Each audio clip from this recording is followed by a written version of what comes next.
We provide you the platform to turn your dreams into reality. Give wings to your aspirations with KR Mangalam University. दोस्तों नमस्कार, मैं हूं रोहन शर्मा और news nation पर आप सभी का बहुत बहुत स्वागत है।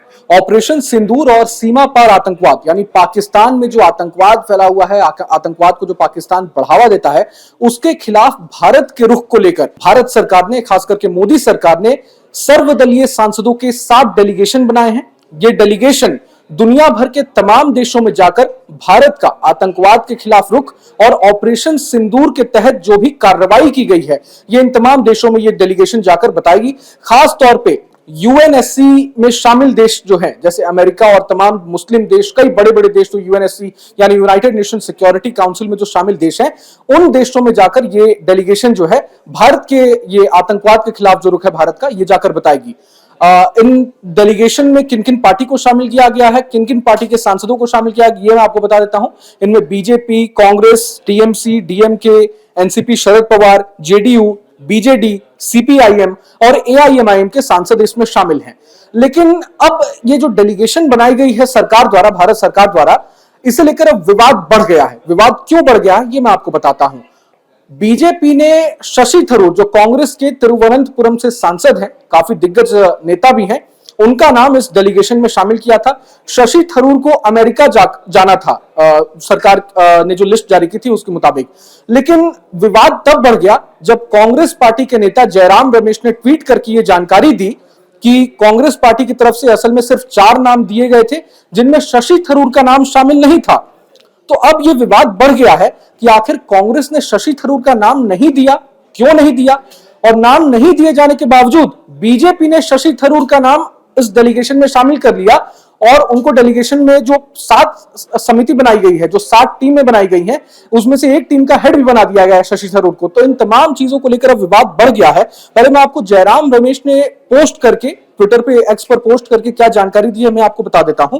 कांग्रेस नेता जयराम रमेश ने एक्स पर लिखा है कि 16 मई सुबह संसदीय कार्य मंत्री किरेन रिजिजू ने कांग्रेस अध्यक्ष मल्लिकार्जुन खड़गे और विपक्ष नेता राहुल गांधी से बात की थी। उन्होंने विदेश भेजे जाने वाले डेलीगेशन के लिए 4 सांसदों का नाम मांगा था। कांग्रेस ने आनंद शर्मा, गौरव गोगोई, डॉक्टर सैयद नसीर हुसैन और राजा बरार के नाम दिए थे। दूसरी तरफ शशि थरूर ने डेलीगेशन का नेतृत्व की जिम्मेदारी मिलने पर केंद्र का आभार जताया। उन्होंने एक्स पर लिखा कि मैं हाल की घटनाओं पर हमारे देश का दृष्टिकोण रखने के लिए 5 प्रमुख देशों की राजधानियों में एक सर्वदलीय डेलीगेशन का नेतृत्व करने के लिए भारत सरकार के निमंत्रण से सम्मानित महसूस कर रहा हूं। जब राष्ट्रहित की बात होगी और मेरी सेवाओं की जरूरत होगी तो मैं पीछे नहीं रहूंगा। बता दें कि इससे पहले शशि थरूर ने 8 मई को केंद्र सरकार की खूब जमकर तारीफ भी की थी। उन्होंने कहा था कि ऑपरेशन सिंदूर पाकिस्तान और दुनिया के लिए मजबूत संदेश है। भारत ने 26 बेकसूर नागरिकों की मौत का बदला लेने के लिए सटीक कार्रवाई की। इधर कहा यह जा रहा है कि कांग्रेस के कई नेता ऑपरेशन सिंदूर पर केंद्र सरकार की तारीफ करने पर शशि थरूर से नाराज हैं। यही वजह है कि इन डेलीगेशंस में शशि थरूर का नाम कांग्रेस की तरफ से नहीं दिया गया, जबकि बीजेपी चाहती है कि शशि थरूर जाएं और भारत का रुख दुनिया के तमाम देशों में, बड़े देशों में स्पष्ट करें। दिल्ली में 14 मई को, मैं आपको बता दूं कि दिल्ली में 14 मई को कांग्रेस कार्य समिति की यानी सीडब्ल्यूसी की बैठक भी हुई थी, जिसमें कुछ नेताओं ने थरूर की तरफ इशारा करते हुए कहा था कि यह निजी विचार व्यक्त करने का समय नहीं है, बल्कि पार्टी के आधिकारिक रुख को स्पष्ट करने का समय है।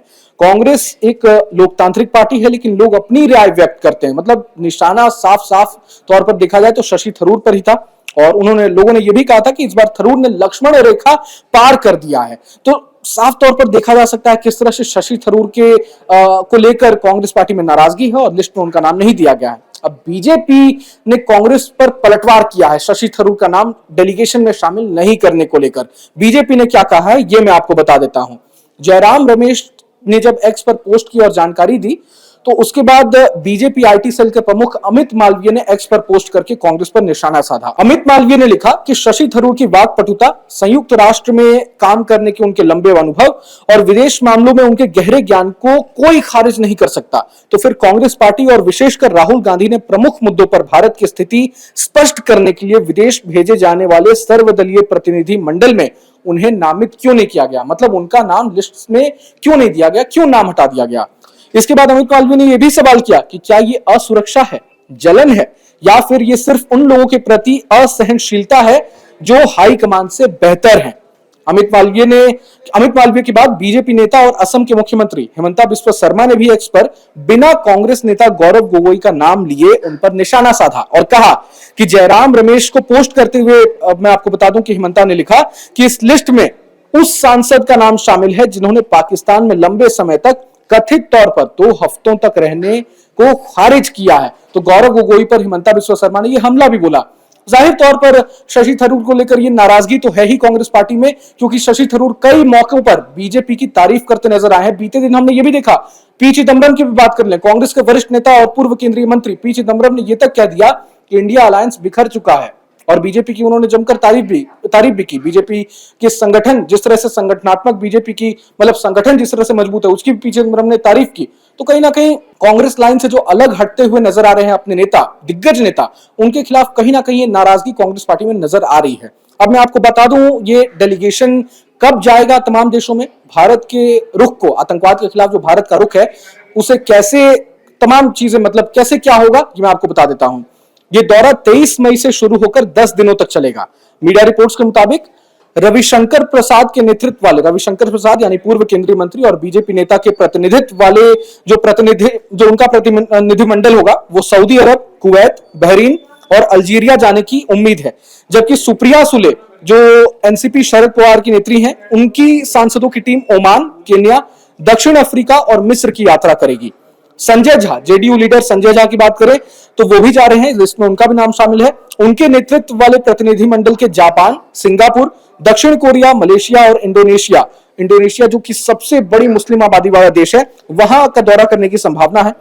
पूर्व केंद्रीय मंत्री अनुराग ठाकुर, अपराजिता सारंगी बीजेपी नेता हैं, ये भी मनीष तिवारी कांग्रेस नेता, AIMIM chief Asaduddin Owaisi, Amar Singh, Rajiv Pratap Rudy BJP नेता, शिवसेना उद्धव ठाकरे गुट की नेता प्रियंका चतुर्वेदी का भी नाम शामिल है। विक्रमजीत साहनी, सस्मित पात्रा और भुवनेश्वर कलिता सहित विभिन्न दलों के सांसद इन प्रतिनिधिमंडलों का हिस्सा रहेंगे। संजय झा के नेतृत्व वाले प्रतिनिधिमंडल में पूर्व केंद्रीय मंत्री और कांग्रेस नेता सलमान खुर्शीद को भी शामिल किया गया है जो सांसद नहीं है। आपको बता दूं कि कांग्रेस की तरफ से जो 4 सांसदों की जो लिस्ट दी गई है इस डेलीगेशन के लिए, उसमें सलमान खुर्शीद का भी नाम शामिल नहीं है, लेकिन बीजेपी ने सलमान खुर्शीद का नाम डेलीगेशन में शामिल किया है। वो भी तमाम देशों में जाएंगे, तो ये खास बात है।